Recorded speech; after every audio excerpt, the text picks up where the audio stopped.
नमस्कार, बहुत बहुत स्वागत है आप सभी का भारत 24 पर और मैं हूं आपके साथ पूर्णिमा मिश्रा। रात के 9 बज चुके हैं और वक्त हो चला है हमारे खास बुलेटिन वंदे भारत का, जिसमें आपको दिखाएंगे दिन भर की वो तमाम बड़ी खबरें जो आज सुर्खियों में छाई रही। देश प्रदेश से लेकर दुनिया की हर एक बड़ी हलचल, अगले 1 घंटे में कोई भी बड़ी खबर नहीं छूटेगी। मतलब ये बुलेटिन आपने देख लिया तो समझिए दिन भर की हर एक खबर से आप अपडेट हो लिए। तो चलिए बिना रुके शुरू करते हैं खबरों का सिलसिला और दिखाते हैं आपको इंडिया टू इंटरनेशनल पूरा हाल वंदे भारत।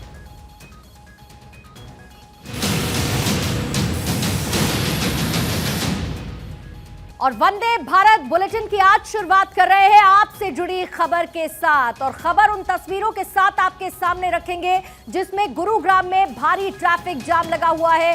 गाड़ियों की लंबी कतारें इस वक्त लगी हुई हैं और जाम की वजह से गाड़ियों की रफ्तार धीमी पड़ी हुई है। जाम की वजह से लोगों की मुश्किलें बढ़ चुकी हैं। लोग घड़ी देख रहे हैं, वो घर से तो निकले थे किसी काम के लिए लेकिन उस जाम में फंसते हुए नजर आए हैं। या फिर अगर इन तस्वीरों को देखकर आप ये कहें कि दिल्ली, गुरुग्राम, आसपास के इलाके और खास तौर से ये जो बॉर्डर इलाका है, यहाँ पर गाड़ियां फंसी नहीं हुई हैं, यहाँ पर गाड़ियां रेंगती हुई चल रही हैं। और ये हाल पूरे बॉर्डर इलाके का है। जैसे ही इसको क्रॉस करते हैं सिरौली इलाका, देखिए कैसे गाड़ियों की रफ्तार धीमी, यहाँ पर लोग लगातार फंसे हुए हैं। आप इस वक्त एक साइन बोर्ड भी देख रहे हैं, यानी कि ये जो इलाका है कहां कहां पर लोग इस वक्त फंसे हुए नजर आ रहे हैं। ये आप देखिए, ये आगे की तरफ रोड जाती है गुड़गांव, जयपुर और खास तौर से ये उद्योग विहार, केंद्रीय विहार का ये इलाका है। और ये गाड़ियां जो है रेंगती हुई नजर इन तस्वीरों के जरिए आ रही है। आप ये समझिए लोगों के लिए मुश्किल का सबब कैसे बना है,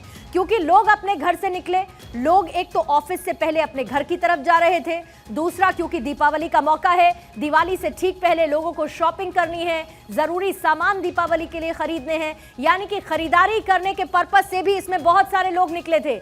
लेकिन घर से निकले जाम में अटके, कुछ इसी तरीके के हालात बने हुए नजर आ रहे हैं। और ये छोटा मोटा जाम नहीं है बल्कि 7 किलोमीटर का लंबा जाम गुरुग्राम में देखने को मिल रहा है। भारी ट्रैफिक जाम, गाड़ियों की लंबी कतारें लगी हुई हैं और ये गाड़ियां रेंगती हुई नजर आ रही हैं। जहां तक आपकी नजर इन तस्वीरों में जाएगी आप देखेंगे गाड़ियों का लंबा काफिला जो अपनी मर्जी से नहीं बल्कि जाम की वजह से यहां पर फंसा हुआ है। और बीते 2, 3, 4 घंटे से लगातार इस तरीके की खबरें आ रही थी कि जाम बढ़ता जा रहा है। और अब आप ये तस्वीरें देखिए जिसमें गाड़ियां बुरी तरीके से फंसी हुई हैं और इस जाम ने लोगों की मुसीबत बढ़ा दी है। लोग घड़ियां देखकर अब इस बात का इंतजार कर रहे हैं कि इस जाम से आखिर कैसे निकलेंगे, कब तक निकलेंगे, अपने घर तक पहुंचेंगे। और इसीलिए अगर आप भी सोच रहे हैं अपने घर से निकलने की, इस इलाके को क्रॉस करने की, तो पहले ट्रैफिक एडवाइजरी पढ़ लीजिए, ये तस्वीरें देख लीजिए, क्योंकि 7 किलोमीटर लंबा जाम आपको कहीं जाने नहीं देगा। आपकी गाड़ियां यूं ही रेंगती हुई नजर आएंगी, ठीक वैसे जैसे इस जाम में फंसे हुए लोगों की गाड़ी रेंग रही है।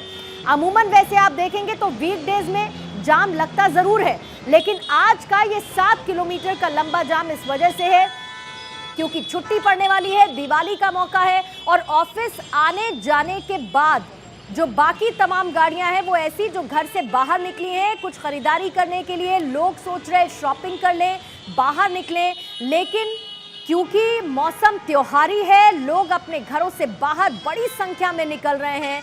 इसकी वजह से ये 7 किलोमीटर लंबा जाम इस वक्त नजर आ रहा है और ये गाड़ियां रेंगती हुई नजर आ रही है। लेकिन इसके साथ आपको ये भी बता दें कि सिर्फ गुरुग्राम में ऐसे हालात नहीं है, देश के अलग अलग कोने से ऐसी ही तस्वीरें देखने को मिल रही हैं जहां पर गाड़ियां थम चुकी हैं।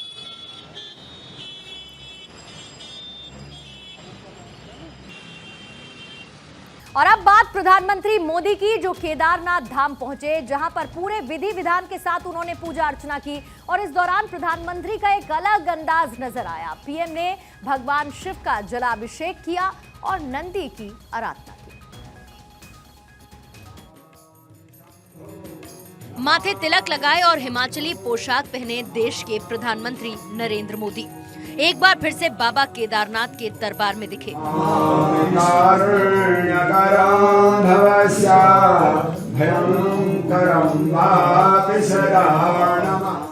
हाथों में रुद्राक्ष की माला थी, जुबा पर हर हर भोले की गूंज।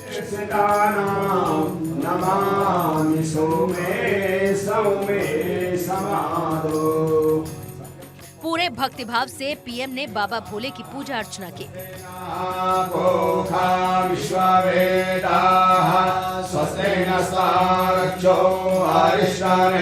बाबा केदार का दरबार भी सजा हुआ था। एक भक्त और उसके आराध्य मिलन को था। पूजा करते करते पीएम भक्ति में पूरी तरह तल्लीन हो गए।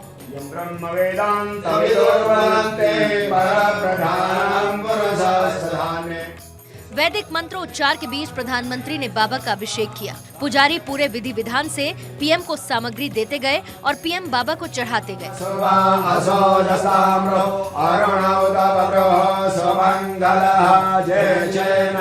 इस नजारे में दिव्यता थी, भव्यता थी, भक्ति थी, भाव था।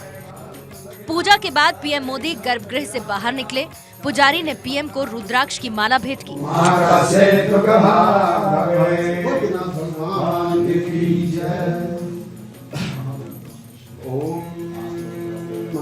पीएम ने मंदिर के बाहर निकलकर नंदी को प्रणाम किया, नंदी की आराधना की।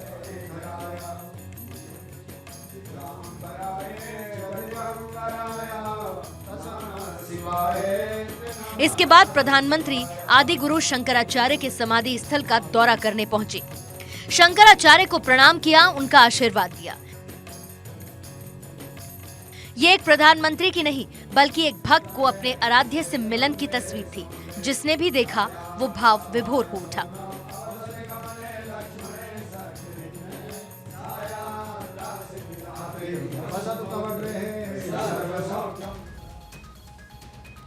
तो जब प्रधानमंत्री केदार धाम पहुंचे तो उन्होंने शिव भक्तों को सौगात भी दी। पीएम ने यहां पर कई परियोजनाओं का शिलान्यास किया। इसके साथ ही पीएम ने रोपवे की भी सौगात दी, जो उत्तराखंड के लिहाज से बेहद अहम है।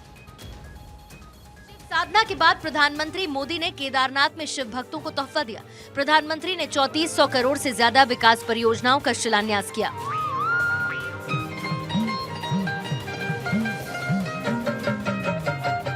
इसके साथ ही 946 करोड़ की लागत से बनने वाले सोनप्रयाग केदारनाथ रोपवे का शिलान्यास किया।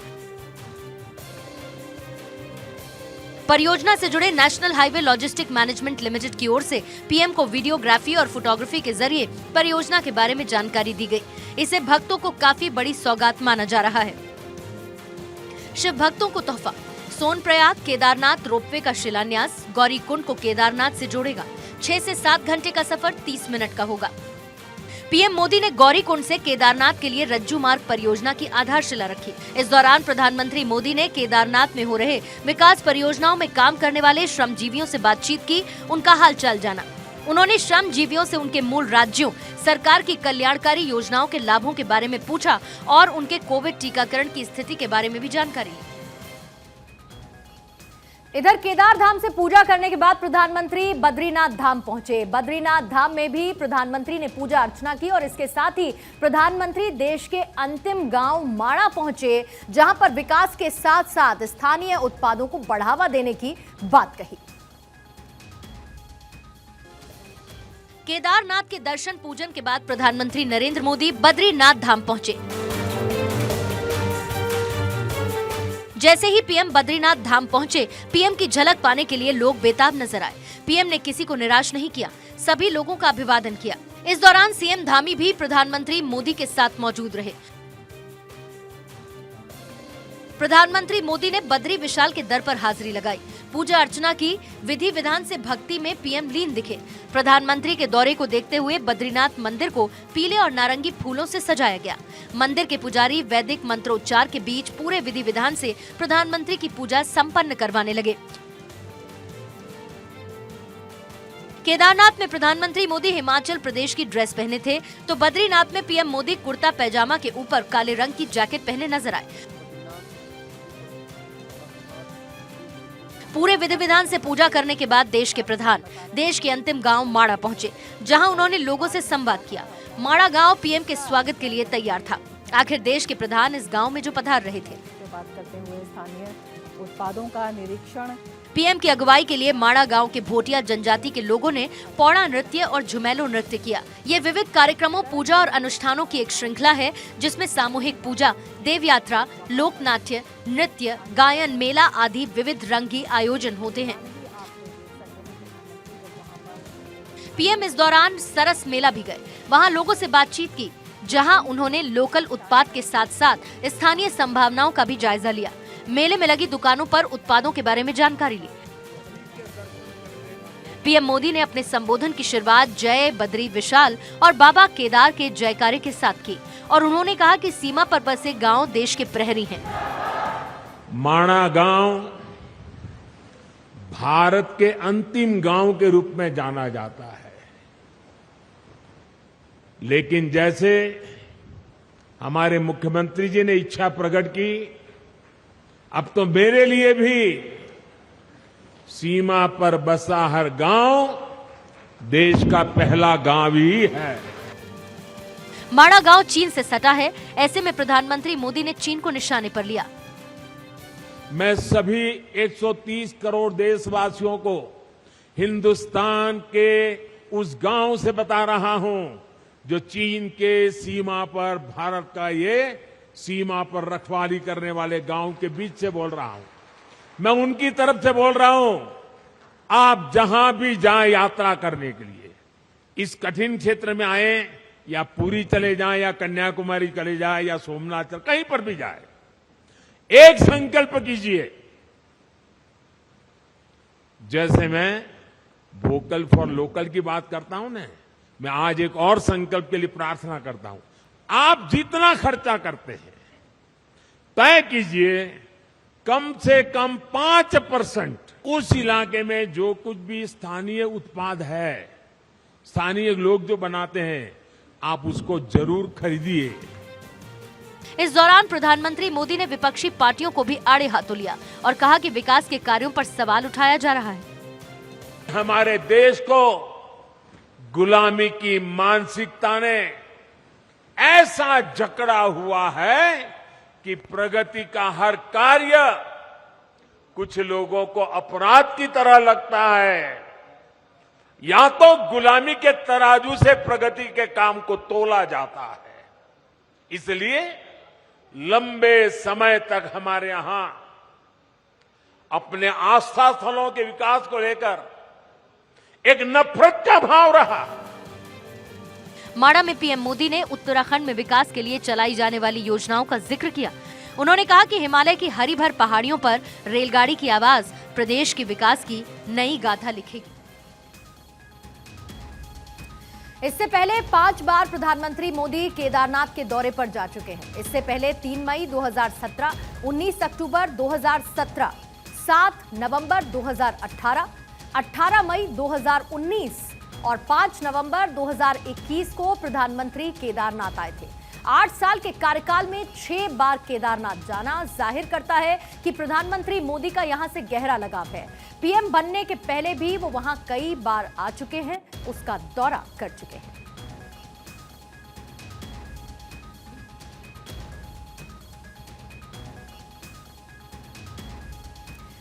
और इसी पर और ज्यादा जानकारी के लिए आइए सीधा रुख करेंगे। हमारे 2 संवाददाता इस वक्त हमारे साथ लाइव जुड़ चुके हैं। हमारे साथ इस वक्त जुड़ चुके हैं अवनीश, तस्वीरों में नजर आ रहे हैं। और अवनीश, काफी ठंड लग रही है, आपको इस बात का एहसास स्टूडियो से हम लोग कर सकते हैं। और मयंक राय हमारे साथ सोनप्रयाग से इस वक्त जुड़े हुए हैं। मयंक और अवनीश, आज का ये देखिए बेहद खास मौका है और इस खास मौके पर वहां पर हर कोई मौजूद रहना चाहता है और आपको ये मौका मिला भी है। अवनीश, आपके साथ शुरुआत करूंगी। आज के पूरे दिन को समअप करते हुए वो जो भक्ति भाव पनपता हुआ नजर आया, खासतौर से जब देश का लीडर बार बार जाता है धाम तो एक मैसेज जाता है, एक संकेत जाता है।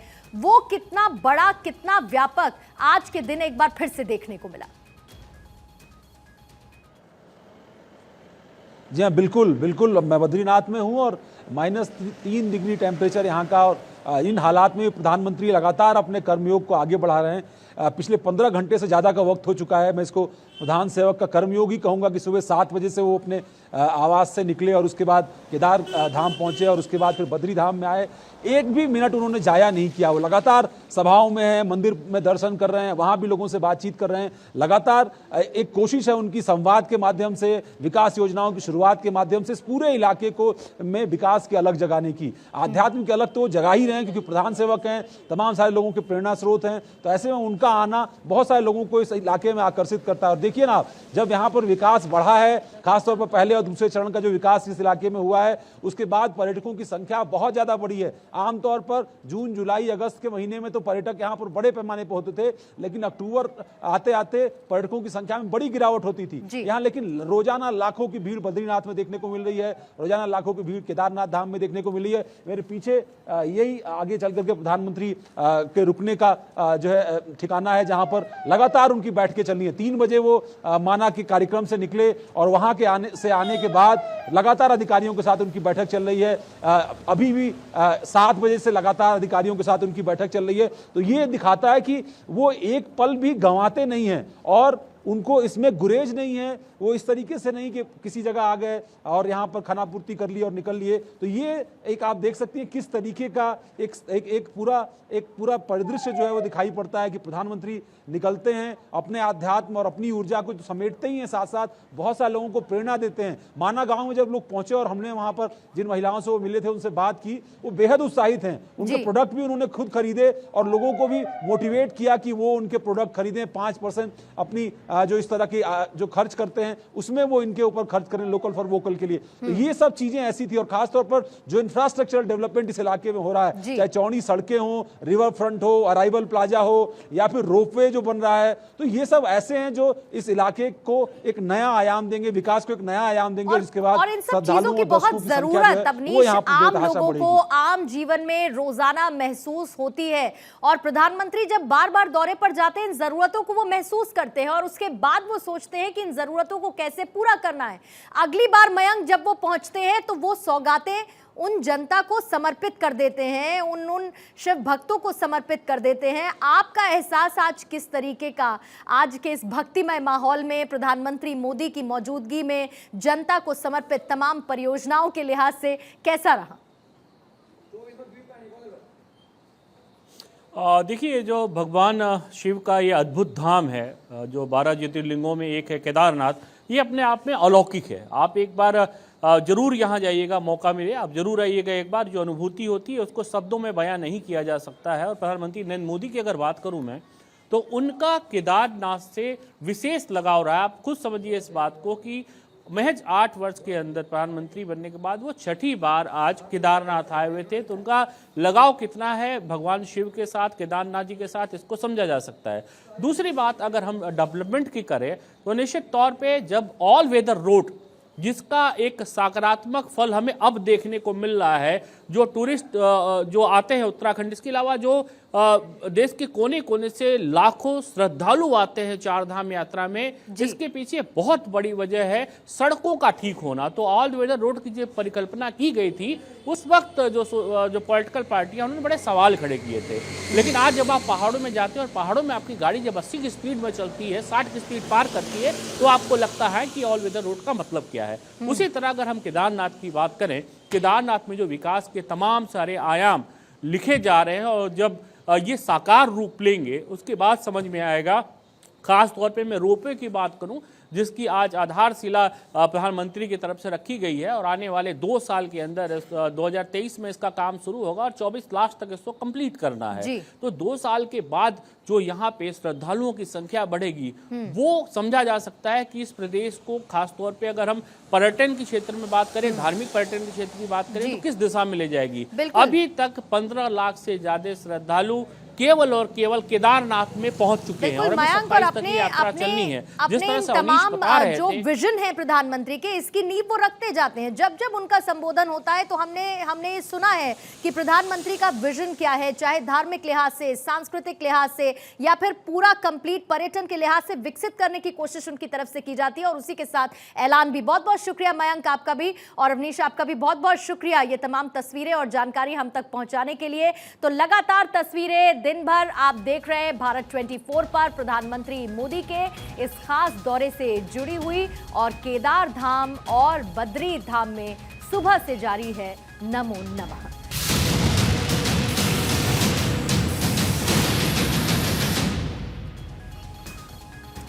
इंटरपोल के समापन पर गृहमंत्री अमित शाह ने पाकिस्तान को जमकर लताड़ लगाई। अमित शाह ने कहा कि पड़ोसी मुल्क आतंक को फैलाने की साजिश रच रहा है। वहीं उन्होंने आतंकवाद को रोकने पर भी जोर दिया, सबके एक साथ आने पर जोर दिया।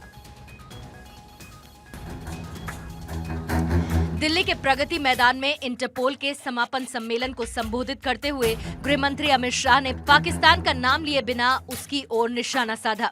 पाकिस्तान के जरिए भारत में फैले आतंकवाद पर गृहमंत्री अमित शाह ने दुनिया को बड़ा संदेश दिया। उन्होंने पड़ोसी मुल्क का नाम न लेते हुए उस पर निशाना साधते हुए कहा कि देश में जो कट्टरता फैलाने की साजिश चल रही है उसे राजनीतिक दृष्टि से नहीं बल्कि देश की आतंकवाद की समस्या के नजरिए से देखा जाना चाहिए। गृहमंत्री ने कहा कि आज के युग के अपराधों और अपराधियों को रोकना है तो हमें कन्वेंशनल जियोग्राफिक बॉर्डर से ऊपर उठकर सोचना होगा। टेररिज्म के खिलाफ एक साथ लड़ने की प्रतिबद्धता और गुड टेररिज्म, बैड टेररिज्म और टेररिस्ट हमला बड़ा या छोटा जैसे नैरेटिव दोनों एक साथ नहीं चल सकते। के समय में अपराध बॉर्डरलेस हो गया है। अगर ऐसे अपराधों और अपराधियों को रोकना है तो कन्वेंशनल जियोग्राफिक बॉर्डर से ऊपर उठकर हमें सोचना पड़ेगा और कार्य भी करना पड़ेगा। टेररिज्म के खिलाफ एक साथ लड़ने की प्रतिबद्धता एक और गुड टेररिज्म, बैड टेररिज्म तथा टेररिस्ट हमला छोटा या बड़ा, ये दोनों नैरेटिव एक साथ में नहीं चल सकते हैं। गृहमंत्री ने कहा कि ऑनलाइन रेडिकलाइजेशन द्वारा क्रॉस बॉर्डर से फैलाई जा रही टेररिज्म की आइडियोलॉजी की चुनौती पर भी आम सहमति बनाना आवश्यक है। हम इस समस्या को राजनीतिक समस्या नहीं मान सकते। क्रॉस बॉर्डर से फैलाई जा रही टेररिज्म की आइडियोलॉजी की चुनौती पर भी हमने आम सहमति बनानी होगी। इसको पॉलिटिकल आइडियोलॉजी के रूप में हम नहीं देख सकते।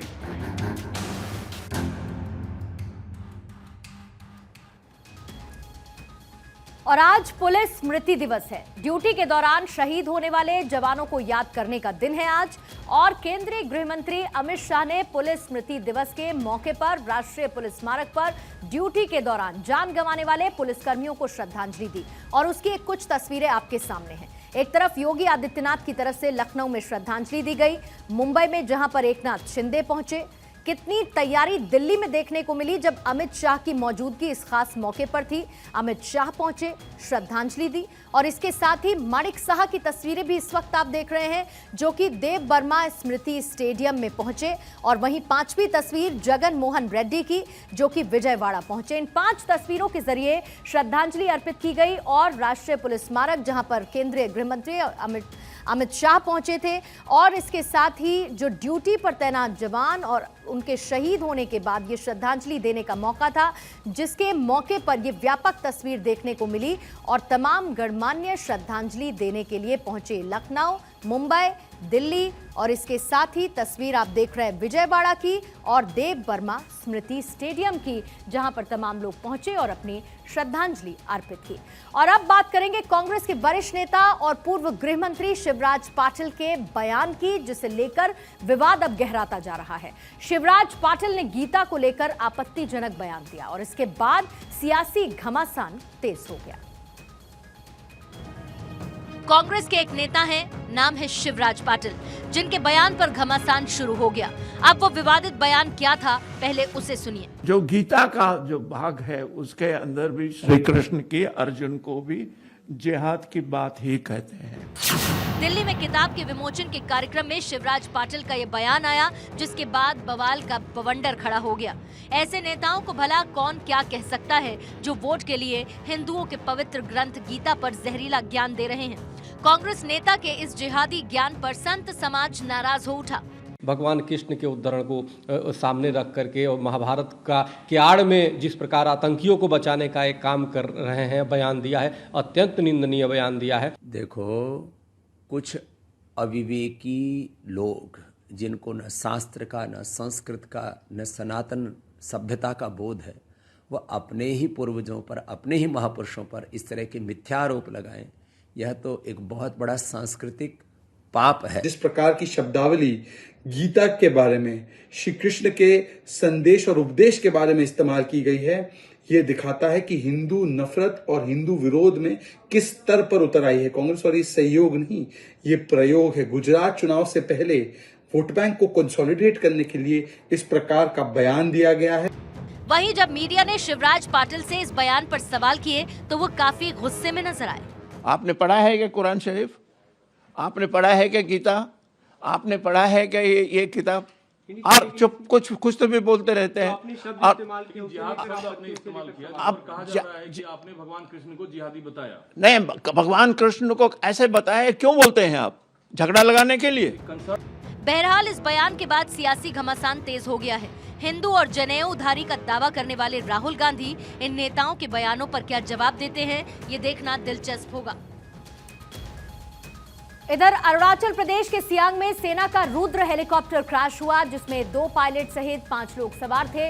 इसमें एक pilot lieutenant colonel Saurabh Yadav शहीद हो गए। ये कुछ तस्वीरें उसकी सामने आई हैं जब ये हेलीकॉप्टर क्रैश हुआ। रुद्र हेलीकॉप्टर हादसे का शिकार हुआ। अब इसके बाद रिपोर्ट। आसमान का बादशाह, स्वदेशी अटैकर, दुश्मनों के छक्के छुड़ाने में माहिर रुद्र हेलीकॉप्टर को लेकर आज एक बुरी खबर आई। अरुणाचल प्रदेश के सियांग जिले के सिंगिंग गांव के पास एक पहाड़ी के ऊपर हादसे का शिकार हुआ रुद्र हेलीकॉप्टर। रुद्र के गिरते ही चारों तरफ सन्नाटा छा गया, आसमान में धुएं का गुबार छा गया। ये वीडियो उसी हादसे का है। देखिए कैसे धुएं का गुबार उठ रहा है, जो बताता है कि हादसे के साथ ही हेलीकॉप्टर में आग लग गई और वो धू-धू कर जल उठा। ये हादसा जहां हुआ वो इलाका सड़क मार्ग से जुड़ा हुआ नहीं है। यह हादसा सेना के तूतिंग हेडक्वार्टर से करीब 25 किलोमीटर दूर हुआ है। सूत्रों के मुताबिक रुद्र हेलीकॉप्टर सियांग जिले के लिकाबली से उड़ान भर चुका था और इसमें 2 पायलट समेत 5 लोग सवार थे। सड़क मार्ग के कनेक्टेड नहीं होने की वजह से रेस्क्यू टीम को घटनास्थल पर पहुंचने में काफी परेशानियों का सामना करना पड़ा। हेलीकॉप्टर में 2 पायलट सवार थे। इसमें एक pilot lieutenant colonel Saurabh Yadav शहीद हो गए। वहीं दूसरे पायलट को गंभीर हालत में नजदीकी आर्मी हॉस्पिटल में भर्ती कराया गया। लेकिन 15 दिन में अरुणाचल में ही सेना के 2 हेलीकॉप्टर का क्रैश होना सेना और सरकार को सोचने के लिए मजबूर कर चुका है। तो रुद्र हेलीकॉप्टर के क्रैश होने की ये जो तस्वीरें सामने आई, उसके बारे में कुछ आपको डिटेल्स भी देंगे, क्योंकि रुद्र सेना का अटैक हेलीकॉप्टर है और इसे हिंदुस्तान एरोनॉटिक्स लिमिटेड यानी कि HAL ने भारतीय सेना के लिए बनाया है। ये हल्के ध्रुव हेलीकॉप्टर का वेपन सिस्टम इंटीग्रेटेड यानी कि WSI Mk-14 संस्करण है। और इसके साथ ही रुद्र के बारे में क्या कुछ जानकारी है आपको बता देते हैं। HAL रुद्र अटैक हेलीकॉप्टर है, जैसा कि मैंने आपको जानकारी दी। बिना हथियारों के इसका जो वजन है वो 4450 किलोग्राम का है और इसकी लंबाई है 52.1 फीट की, चौड़ाई है इसकी 10.4 फीट की और इसकी ऊंचाई है 16.4 फीट की। मैक्सिमम टेक ऑफ वेट है इसका 5800 किलोग्राम का और मैक्सिमम स्पीड है इसकी 280 किलोमीटर प्रति घंटे के हिसाब से। सबसे ज्यादा जो इसकी ऊंचाई हो सकती है वो 20,000 फीट की हो सकती है और इसकी रेंज है 590 किलोमीटर की। वहीं क्लाइंब रेट इसका 2030 फीट प्रति मिनट का है। 2600 किलो हथियार इसमें लोड हो सकते हैं। लेकिन इसको बनाया किसने? HAL की तरफ से, यानी कि हिंदुस्तान एरोनॉटिक्स लिमिटेड की तरफ से इसे बनाया गया और साल 2013 में ये आर्मी में शामिल हुआ। वहीं इसका डबल इंजन इसको और ज्यादा मजबूत बनाता है और आज यही हेलीकॉप्टर हादसे का शिकार हुआ है। लेकिन ऐसा नहीं है कि पहली बार सेना को कोई विमान उसका हादसे का शिकार हुआ हो। बीते 5 सालों का सिलसिलेवार आंकड़ा भी आपको बता देते हैं। बस आप यूं मानिए कि तारीखें बदलती गईं, लेकिन हादसे जस के तस नजर आए। बीते 5 सालों में 17 बड़े हादसे देखने को मिले हैं, जिसमें 15 मार्च 2017 को जब चीता हेलीकॉप्टर क्रैश हुआ, 4 जुलाई 2017 को एयरफोर्स का ALH क्रैश हुआ जिसमें 3 जवान शहीद हुए। 5 सितंबर 2017 को सेना का ALH क्रैश हुआ जिसमें 2 जवान घायल हुए। फिर 6 अक्टूबर 2017 को Mi-17 V5 क्रैश हुआ और हमने अपने 7 जवान उसमें खो दिए। 3 अप्रैल 2018 को Mi-17 V5 हेलीकॉप्टर क्रैश हुआ और फिर 23 मई 2018 को चीता हेलीकॉप्टर क्रैश हुआ जिसमें 2 जवान घायल हुए थे। 10 अप्रैल 2019 की घटना चेतक हेलीकॉप्टर के क्रैश होने की सामने आई और 27 सितंबर 2019 को एक और चीता हेलीकॉप्टर क्रैश हुआ, उसमें हमने अपने 2 जवानों को खो दिया। 24 अक्टूबर 2019 को सेना का ALH एक बार फिर से क्रैश होता है और उसमें 9 जवान घायल होते हैं। फिर 9 मई 2020 को सेना का ALH क्रैश हुआ और 5 जवान जख्मी हुए। फिर 25 जनवरी 2021 को भी हादसा हुआ। थल सेना का ALH WSI क्रैश हुआ और 1 जवान इस हादसे में शहीद हुए। 3 अगस्त 2021 को सेना का एडवांस लाइट हेलीकॉप्टर क्रैश होता है और हम अपने 2 जवान खो देते हैं। 21 सितंबर 2021 को चीता हेलीकॉप्टर के क्रैश होने की खबर सामने आई जिसमें 2 जवान शहीद हो गए। फिर 18 नवंबर 2021 को Mi-17 हेलीकॉप्टर क्रैश हुआ, 1 जवान जख्मी हुए और 8 दिसंबर 2021 को Mi-17 V5 हेलीकॉप्टर क्रैश हुआ और आपको याद होगा उसमें सवार थे हमारे CDS बिपिन रावत और उनके 7 तमाम कर्मी और CDS बिपिन रावत के साथ साथ 14 की उसमें मौत हुई। 5 अक्टूबर 2022 को चीता हेलीकॉप्टर क्रैश हुआ, 1 पायलट शहीद हुए और 21 अक्टूबर 2022 यानी कि जो घटना आज देखने को मिली रुद्र हेलीकॉप्टर के क्रैश होने की, ये घटना भी सामने आई और इन तमाम घटनाओं के बाद बार बार इनके ऑपरेशन को लेकर सवाल उठते रहे हैं जिनका जवाब तलाशने की कोशिश अब भी जारी है। इधर इसरो अपने तीसरे मून मिशन की तैयारियों में जोर शोर से जुटी हुई है। चंद्रयान 3 को अगले साल लॉन्च करने की तैयारी है। इस अभियान के साथ साथ गगनयान प्रोजेक्ट भी चल रहा है जिससे अंतरिक्ष यात्रियों को ऑर्बिट में ले जाया जाएगा। भारतीय अंतरिक्ष अनुसंधान संगठन यानी इसरो ने अगले साल जून में चंद्रयान 3 को लॉन्च करने की योजना बनाई है। यह अभियान चांद की सतह पर खोज के लिहाज से महत्वपूर्ण अभियान है। 2023 में ही इसरो देश के पहले मानव अंतरिक्ष यान गगनयान के लिए अबॉर्ट मिशन के पहले परीक्षण की भी तैयारी की है। इसरो प्रमुख S सोमनाथ ने एक कार्यक्रम में कहा कि चंद्रयान 3 मिशन की लॉन्चिंग यान मार्क 3 के जरिए अगले साल जून में की जाएगी। इसके बाद अबॉर्ट मिशन और मानव रहित परीक्षण उड़ान की सफलता के बाद 2024 के आखिर तक भारतीय अंतरिक्ष यात्रियों को अंतरिक्ष कक्ष में भेजने की योजना है। तो तैयारियां लगातार हो रही हैं और भारत का चंद्रयान 3 जिसे 2019 के चंद्रयान 2 का फॉलोअप प्रोग्राम भी कहा जा सकता है।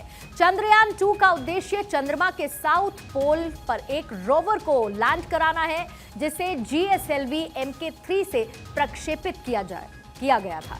चंद्रयान 2 मिशन के लैंडर का नाम विक्रम दिया गया था जो कि लैंडिंग के दौरान क्रैश हुआ था, ये आपको याद होगा। आइए आपको चंद्रयान 3 के बारे में भी बता देते हैं, यानी कि इसरो का चंद्रयान 3 प्रोग्राम आखिर है क्या, इसको समझिए। मिशन में एक ऑर्बिटर है, एक लैंडिंग मॉड्यूल है, इसको इसमें तैनात किया गया है। चंद्रयान 3 मिशन के तहत ऑर्बिटर का जो कॉन्सेप्ट है वो चंद्रयान 2 से अलग है। उसकी टेक्निक में बदलाव किया गया है, उसके ऑपरेशन में कुछ बदलाव किया गया है। ऑर्बिटर का काम लैंडर को चंद्रमा तक ले जाने का होता है, जो अमूमन ऑर्बिटर करता है कि लैंडर को लैंडिंग की निगरानी ये ऑर्बिटर करेगा, उसकी तस्वीरों को भी कैप्चर करेगा। लैंडर और अर्थ स्टेशन के बीच कम्युनिकेशन स्थापित हो पाएगा जिसके बाद जानकारियों का आवागमन शुरू हो पाएगा। इसके साथ ही जो 3 से लॉन्च होगा चंद्रयान 3 3 फेस वाला लॉन्च इंजन है GSLV Mk3 जिसका इस्तेमाल इसमें किया जाएगा। संचार उपग्रहों को ऑर्बिट में लॉन्च के लिए डिजाइन किया गया है, यानी कि कम्युनिकेशंस को बेटर करने के लिए इसको डिजाइन किया गया है उसी तकनीक के साथ। 640 टन वजनी लॉन्च इंजन है GSLV Mk3 और इसकी पूरी तैयारी कर ली गई है। 8000 किलो पेलोड को लो अर्थ ऑर्बिट तक ले जाने में ये सक्षम है, उसी हिसाब से इसको तैयार किया गया है। 4000 किलो पेलोड को जियो सिंक्रोनस ट्रांसफर ऑर्बिट में कर सकता है स्थापित।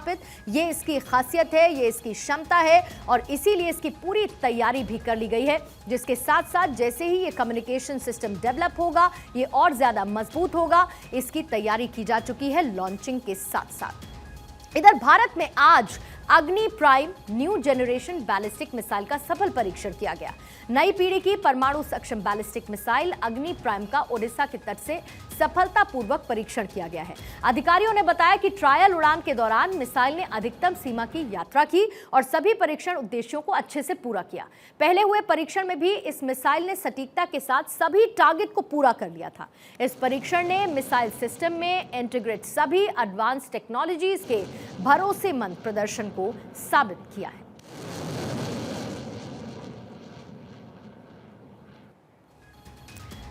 इधर अग्नि prime new generation ballistic missile का सटीक वार इसे घातक बनाता है, यानी कि अग्नि के पराक्रम से दुश्मन थर थर कांप रहा है। इसकी खासियत क्या है अग्नि प्राइम बैलिस्टिक मिसाइल की, वो भी आपको बता देते हैं, जिसकी तीसरी सफल उड़ान देखने को मिली है।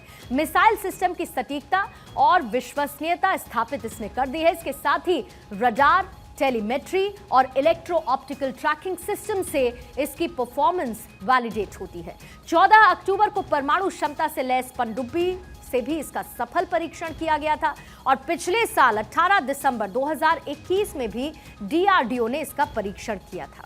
तो कुल मिलाकर भारत के नाम ये एक और बड़ी उपलब्धि है। इधर दिल्ली पुलिस की स्पेशल सेल ने चीनी महिला जासूस को गिरफ्तार किया है, जो कि खुद को नेपाली नागरिक बताकर पुलिस की आंखों में धूल झोंकने की कोशिश कर रही थी, लेकिन उसकी असलियत सबके सामने आ गई।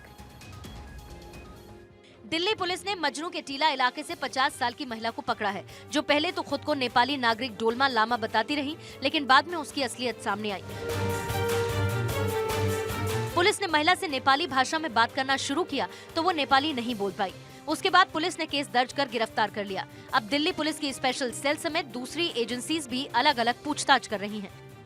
दिल्ली पुलिस की स्पेशल सेल ने जिस चीनी जासूस को पकड़ा है उसका नाम काया रावो है और 50 वर्षीय ये जासूस इतने सारे पैतरे बदल रही है और अपने आप को वो एक विक्टिम की तरह पेश करना चाहती है। उसका कहना है कि वो नेपाल की रहने वाली है और वो तिब्बती बौद्ध भिक्षुक है। उसको चाइना के कम्युनिस्ट नेताओं से खतरा है और इसीलिए वो भारत में रह रही है। लेकिन पुलिस के मुताबिक पकड़ी गई चीनी जासूस का नाम काई रुओ है, जिसने फर्जी दस्तावेज बनाए थे और उसमें पता काठमांडू लिखवाया था।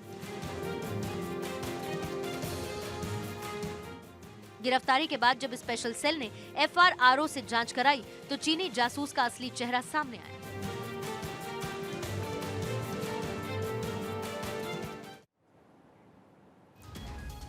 काई रुओ 2019 में चाइनीज पासपोर्ट पर भारत आई थी, जिसकी वजह से उनकी डिटेल्स एजेंसी के पास दर्ज हुई थी और इसी के चलते उनकी पहचान भी सामने आ गई, वरना उन्हें नेपाली नागरिक ही माना जाता। यानी कि चीनी जासूस को आखिरकार पकड़ लिया गया, जिसने अपनी पहचान को लगातार छिपाने की कोशिश की।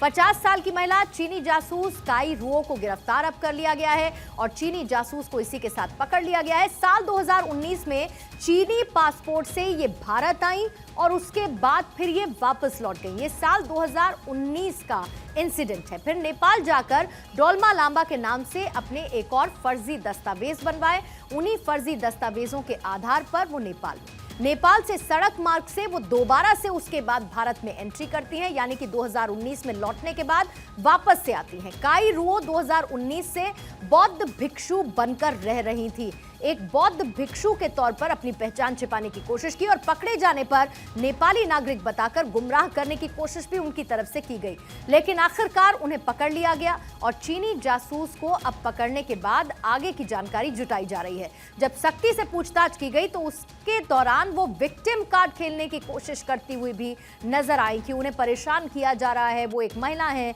इस तरीके की तमाम बातें उनकी तरफ से की गई। खुद को वो तिब्बती बौद्ध साबित करने की पूरी कोशिश करती रही।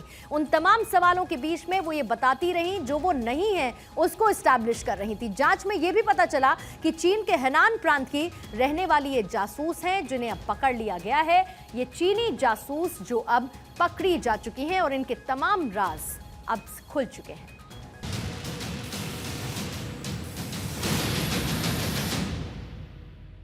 पाकिस्तान की सियासत में इन दिनों कई कारनामे गढ़े जा रहे हैं। पहले जहां पर इमरान खान को पीएम की कुर्सी से हटा दिया गया, उसके बाद अब उन्हें चुनाव लड़ने के लिए अयोग्य घोषित कर दिया गया है, जिससे उनके समर्थकों में भारी आक्रोश भी नजर आया।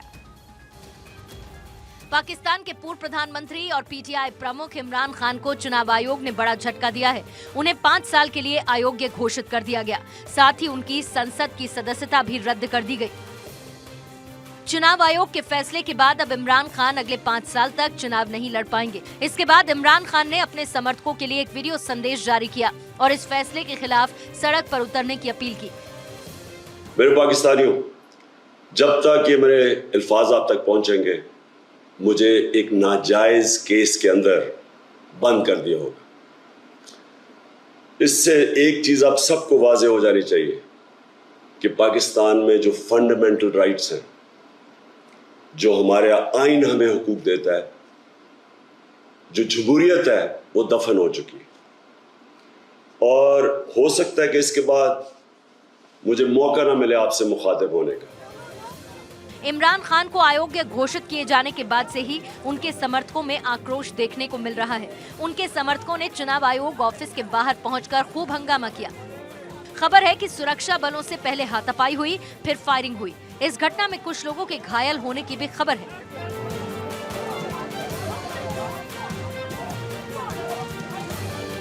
इमरान खान पर प्रधानमंत्री रहते हुए तोशखाना में जमा गिफ्ट को सस्ते में खरीदने और ज्यादा दाम पर बेचने का आरोप है। विपक्षी सांसदों की शिकायत पर मुख्य चुनाव आयुक्त की अध्यक्षता में जांच समिति गठित की गई, जिसमें इमरान खान दोषी पाए गए और फिर उन पर कार्रवाई की गई।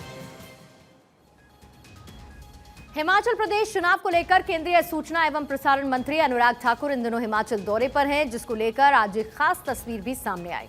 वो इलाके में चुनाव प्रचार कर रहे थे और इसी दौरान वहां पर मौजूद कुछ महिलाएं अनुराग ठाकुर के सामने डांस करने लगी, जिसे देखकर अनुराग ठाकुर झूम उठे। उनके चेहरे पर वो मुस्कान भी नजर आई।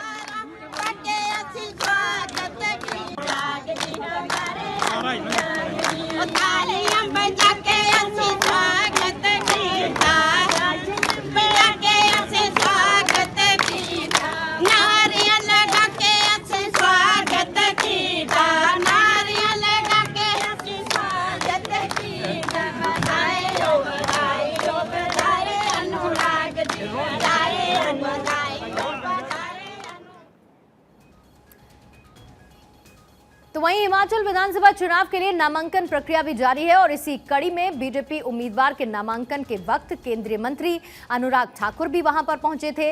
नामांकन के बाद अनुराग ठाकुर ने जनता को संबोधित किया और पिता प्रेम कुमार धूमल को याद कर वो भावुक हुए।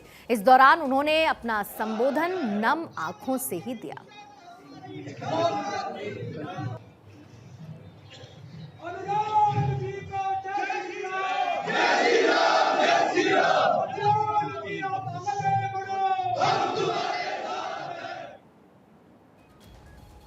और इन्हीं तस्वीरों के साथ वंदे भारत में फिलहाल इतना ही।